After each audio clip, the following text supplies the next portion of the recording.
Olá, amigos do canal Geomasa, como é que vocês estão? Viemos para mais uma aula de Geografia Geral, nós que estamos analisando o Oriente Médio, especificamente os conflitos que abalaram a região desde a Segunda Guerra Mundial. E hoje nós vamos para o sexto dos 8 grandes conflitos que elegemos fundamentais para que você possa enfrentar qualquer exame ou ampliar o seu conhecimento. E nós estamos falando de um país que é pivô de um dos maiores acontecimentos do século XXI, que foi o atentado às Torres Gêmeas nos Estados Unidos em 11 de setembro de 2001.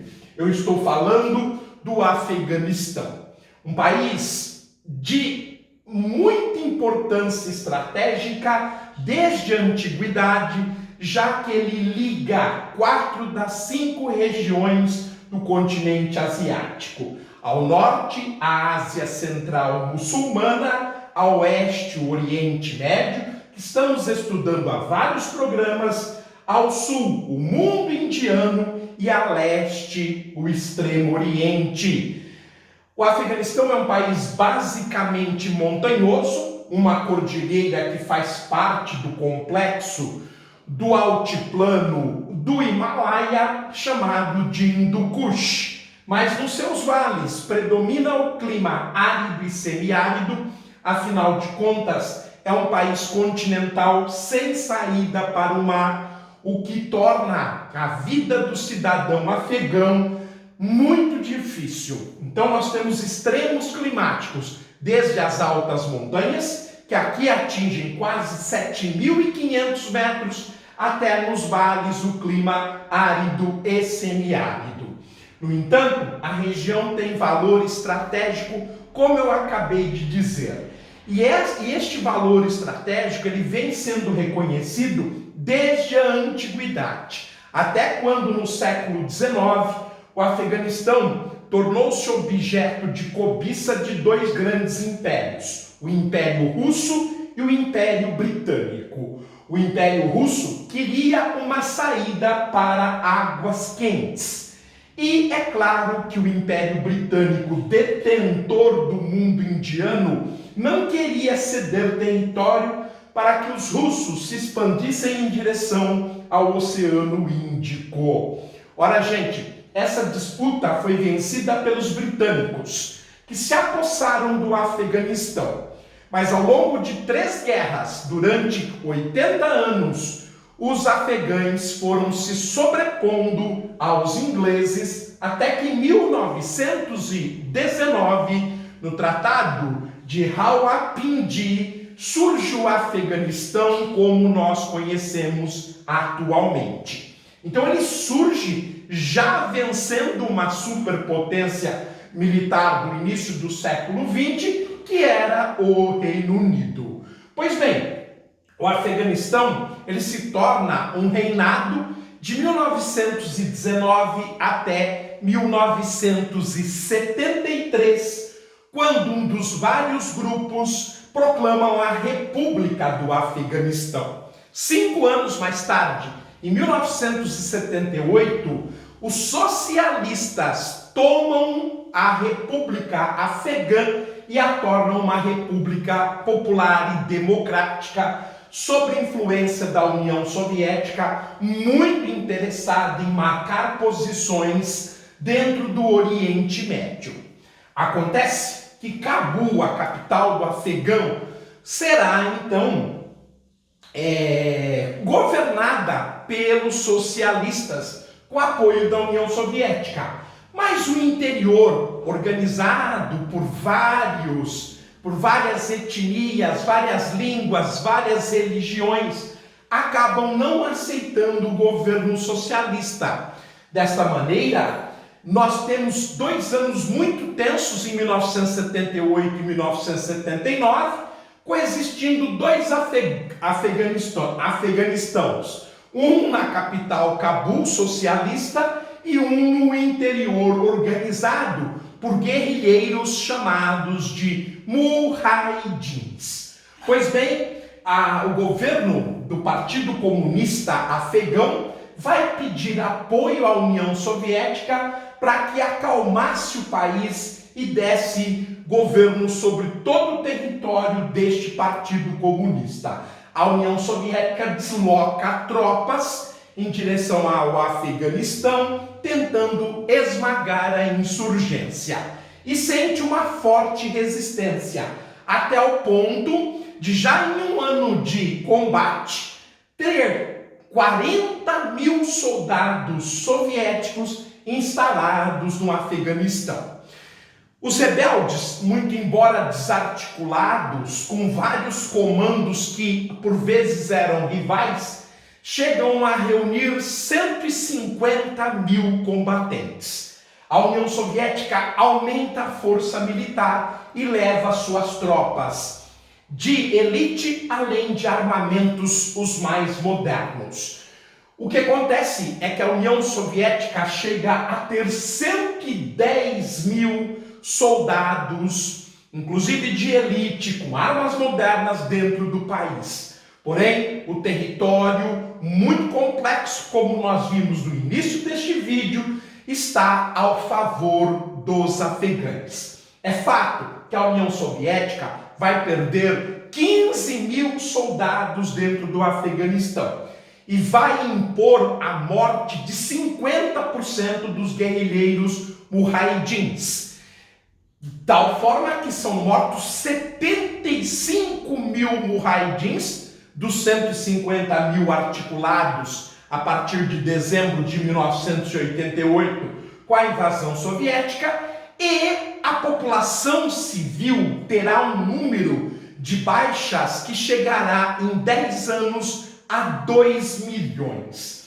É um verdadeiro massacre o que a União Soviética impõe ao Afeganistão. No entanto, a União Soviética não consegue vencer a guerra.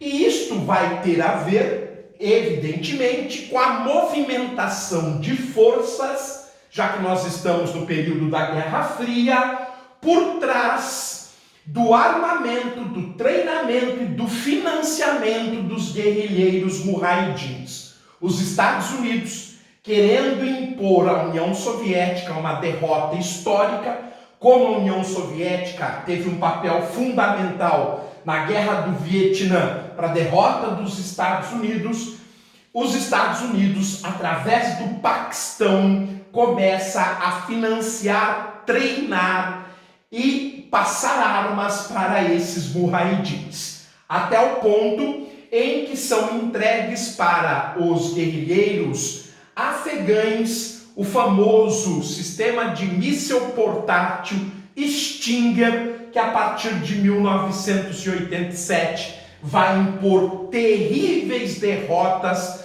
aos soviéticos, sobretudo porque eles se sobrepunham aos afegães com a sua sofisticada força aérea. Os gastos que a União Soviética tinha para manter 110 mil soldados dentro do território afegão alcançam valores estratosféricos. E como não se conseguia impor os valores ao país, a União Soviética resolve retirar as suas tropas. A retirada das tropas já acontece no final de 1987 e se completa em fevereiro de 1989. No entanto, como os últimos combates entre os soviéticos e os mujahidins se dão em 1988, a gente diz historicamente que a guerra já estava encerrada com a derrota soviética em 1988.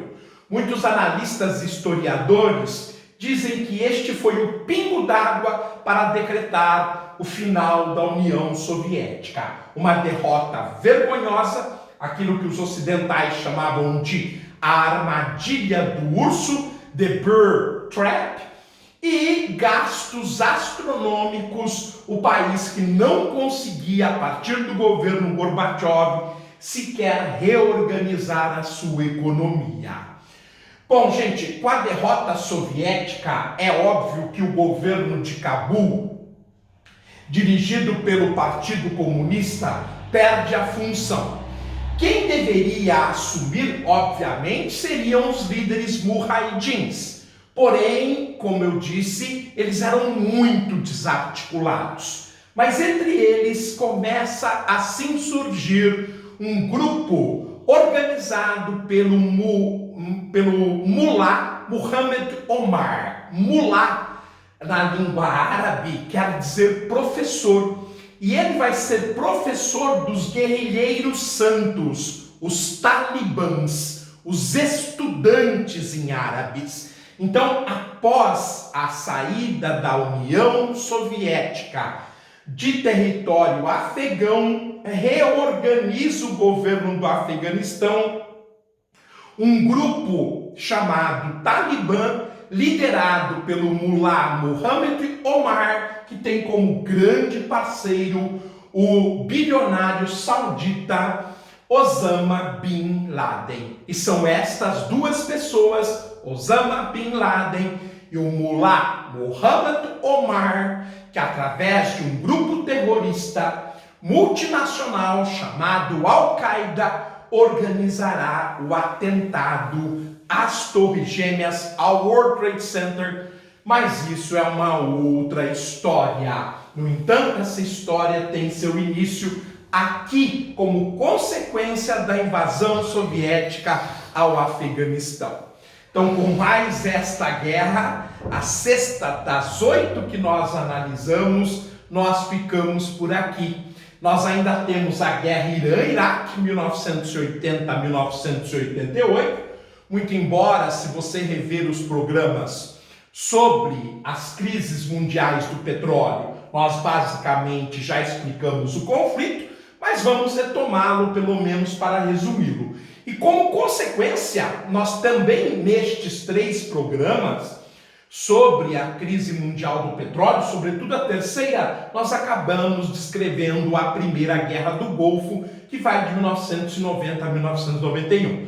No entanto, nós vamos retomá-la e não falaremos somente da primeira, mas também falaremos da Segunda Guerra do Golfo, consequência, inclusive, do atentado ao World Trade Center em 2001, quando então o presidente George Walker Bush declara o Iraque um dos países do eixo do mal, ao lado da Coreia do Norte, da Síria, do Iêmen, e invade o Iraque através de uma desculpa esfarrapada de que o país paupérrimo, destruído pela Primeira Guerra do Golfo, estava desenvolvendo um programa de armamentos químicos e biológicos, o que era uma mentira, mas ele precisava de uma justificativa para invadir o Iraque. Mas isto, como eu disse, nós voltaremos a falar em 2 programas oportunos. A guerra Irã-Iraque, extremamente importante para o contexto atual do que aconteceu neste ano,